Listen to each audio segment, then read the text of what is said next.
Okay, so today we're going to talk about a story that is just incredibly powerful. It's one of the most enduring stories of the 20th century, really. We're talking about the story of Anne Frank, told almost completely in her own words from a secret hiding place.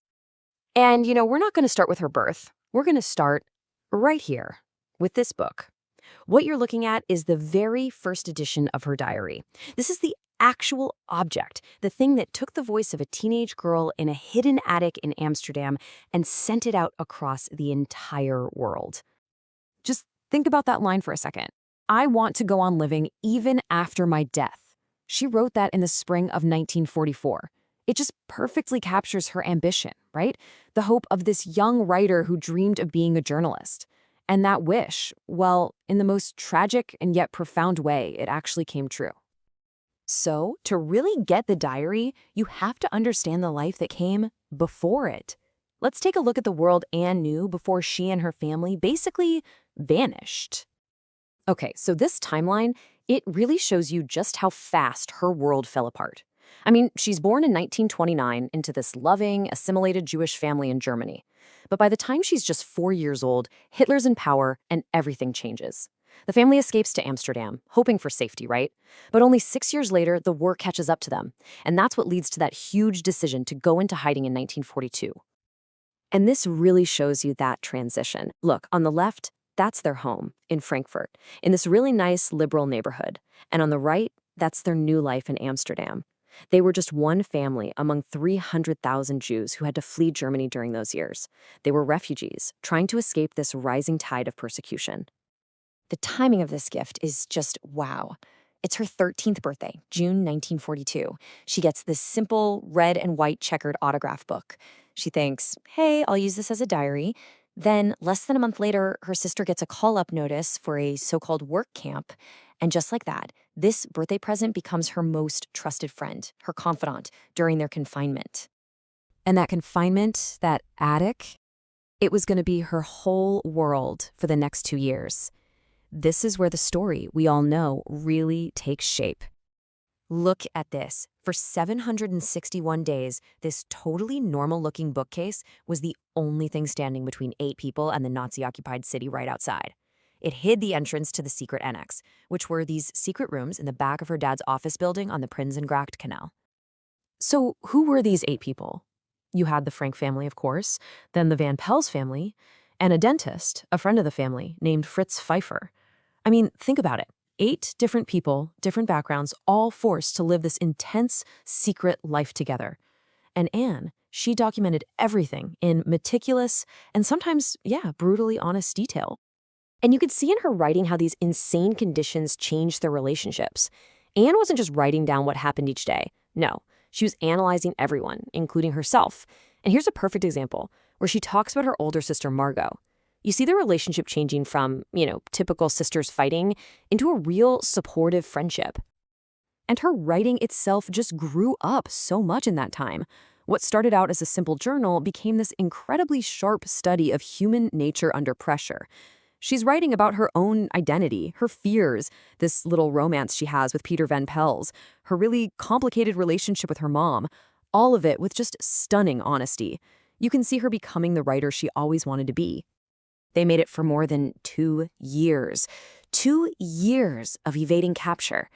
And then their fragile little world was just shattered. This next part of the story is, well, it's the hardest part to talk about, but it's absolutely essential to understanding the full tragedy. It all came to an end on a Friday morning, August 4th, 1944. After 761 days, the bookcase was pushed aside. The German security police stormed in, and all 8 of them were arrested. Just like that, their time in the Annex was over. Which, of course, brings us to the question that has haunted everyone for decades. How? How were they found? Who betrayed them? And the really devastating truth is, we still don't know, for sure. There's been decades of research, and there are a few main theories. Maybe it was an accident. Police were raiding the building for something else, like ration card fraud, and just stumbled upon them. Or maybe it was a deliberate betrayal by an informant. But the thing is, none of these theories has ever been 100% proven. It's one of the most painful, unresolved parts of this whole story. So after the arrest, their final journey began. First, they were sent to a transit camp. Then they were deported to Auschwitz on the very last transport to ever leave from there. At Auschwitz, Anne and Margot were separated from their parents. Later, they were moved again to the Bergen-Belsen camp in Germany, and the conditions there were just horrific. In the winter of 45, a typhus epidemic tore through the camp, and both sisters died. This is their memorial stone at the site of that camp. Anne was only 15, and the most heartbreaking part, she and Margot died just weeks before British soldiers liberated the camp. Their bodies were never found. They were lost to a mass grave. But Anne's story didn't end there. It's incredible, really. In this remarkable turn of events, her voice actually survived, and it went on to achieve that very immortality she wrote about, turning the story from one of just loss to one of an incredible, enduring legacy. Of all 8 people in the Annex, only one made it out alive, Anne's dad, Otto Frank. When he finally got back to Amsterdam after Auschwitz was liberated, he was given Anne's diaries by Miep Gies. Now, Miep was one of the helpers who risked her own life to help them hide. After the arrest, she had gone up to the Annex, found the diary pages scattered all over the floor, and she saved them. And when he read it, he was just stunned. Imagine that. He said later that even he, her own father, had no idea about the depth of her thoughts, her feelings, this rich, complex inner world she'd been documenting. She'd kept it all to herself. And there it was, in her own handwriting.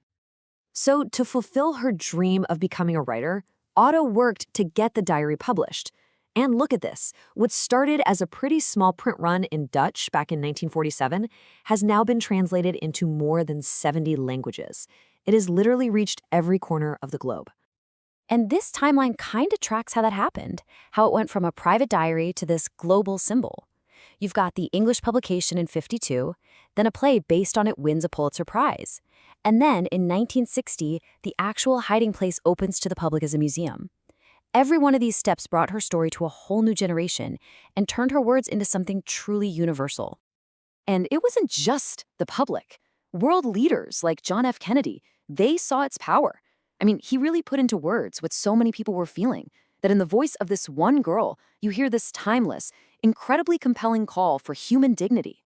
And really, in the end, that's her legacy. Her diary put a name, a face, a real, vibrant personality to one of the 6 million Jewish victims of the Holocaust. And so it leaves us with a really important question, a question for right now. In a world that's still full of intolerance and conflict, what can we learn from the voice of a girl who, even in the absolute darkest of times, somehow still believed in the good of people